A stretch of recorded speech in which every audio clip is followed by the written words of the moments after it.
हिंदी में साला जीजा दोनों विरोधी हैं। साला माने पत्नी का भाई, जीजा माने बहन का पति। अंग्रेजी में दोनों एक ही हैं, ब्रदर इन लॉ।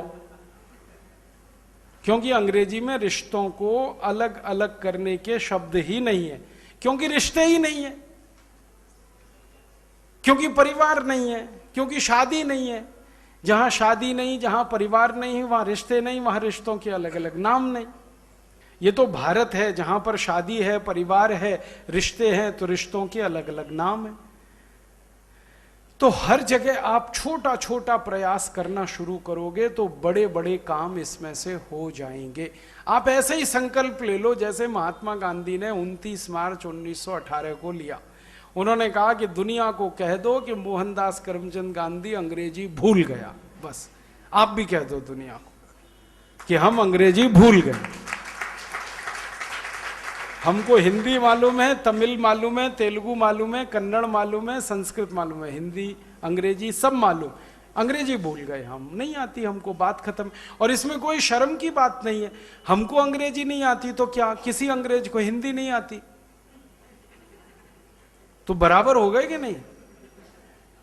हम अपने बच्चों को मार मार के जो अंग्रेजी सिखा रहे हैं, आप एक बार लंदन का भ्रमण कर लो, इंग्लैंड चले जाओ और वहां देखो कि कौन माँ बाप अपने बच्चे को मार मार के हिंदी सिखा रहा है। एक भी अंग्रेज अगर मिल जाए आपको जो बच्चों को मार के हिंदी सिखा रहा हो, तो उसी दिन से मैं अंग्रेजी छोड़ दूंगा, हिंदी के बाद अंग्रेजी में लग जाऊंगा। एक अंग्रेज ले आओ ढूंढ के जो बच्चों को मार के हिंदी सिखाता हो। जब अंग्रेज अपने बच्चों को मार के हिंदी नहीं सिखा रहे, तो आप अपने बच्चों को अंग्रेजी क्यों सिखा रहे हो मार मार के? तो आप फिर वही गलतफहमी के शिकार, अंग्रेजी अंतर्राष्ट्रीय भाषा है। बिल्कुल नहीं है। दुनिया में 200 देश हैं, उनमें से सिर्फ 11 देशों में ही अंग्रेजी है, और वो भी इंग्लैंड के गुलाम थे इसलिए अंग्रेजी है। ऑस्ट्रेलिया, न्यूजीलैंड, कनाडा, ब्रिटेन, फिर भारत, बांग्लादेश, पाकिस्तान, ये तो सब एक ही है ना। ऐसे 11 देशों में, वेस्ट इंडीज में अंग्रेजी है। तो जहां अंग्रेज थे अफ्रीका में अंग्रेजी है, बाकी कहीं नहीं है। फ्रांस में फ्रेंच है, जर्मनी में जर्मन है, स्वीडन में स्वीडिश है, और आप डेनमार्क में जाओ तो डेनिश है। सबसे छोटा देश डेनमार्क, वहां भी डेनिश है। सबसे छोटी भाषा है दुनिया की। 70 लाख लोगों का देश है डेनमार्क, अपनी भाषा नहीं छोड़ी उन्होंने। डेनमार्क में आप जाएंगे तो हर इंजीनियरिंग कॉलेज की पढ़ाई डेनिश में कराते हैं, मेडिकल कॉलेज की पढ़ाई डेनिश में कराते हैं। वो 70 लाख का देश मुश्किल से। वो कहते हैं भाषा अगर हमने छोड़ी तो सब छूट जाएगा हमारा। तो उनका आग्रह अगर इतना प्रबल है कि 70 लाख की आबादी वाले देश के लोग डेनिश में सब कर रहे हैं, तो 120 करोड़ की आबादी वालों को तो और ज्यादा गर्व होना चाहिए। तो आप मत छोड़ो इस हिंदी को। रोज की बोलचाल में हिंदी, सामान्य व्यवहार में हिंदी, खास व्यवहार में भी हिंदी।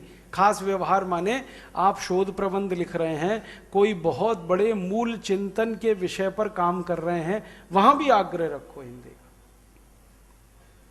और एक छोटी सी आखिरी बात कि हिंदी का प्रयोग करते समय आप जितना ये ध्यान रखोगे कि सरल शब्द और छोटे वाक्य, सरल शब्द छोटे वाक्य जितना आप ज्यादा से ज्यादा उपयोग में लाओगे, बोलना है, लिखना है, कहना है, उतनी ही हिंदी की लोकप्रियता बढ़ती जाएगी।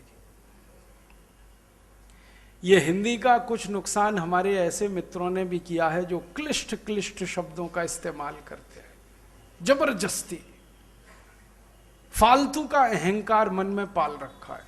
भारी शब्द होना चाहिए, सामने वाले के समझ में ना आए, करोगे क्या उस भारी शब्द का? कई बार अपने समझ में नहीं आता, तो ये भगवान के लिए मत करो। देखो ईश्वर के बारे में ये कहा जाता है कि ईश्वर जो है ना, सीधी सच्ची बात को सबसे जल्दी सुनता है।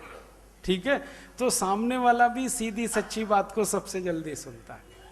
जो ईश्वर करता है वही सब करते हैं।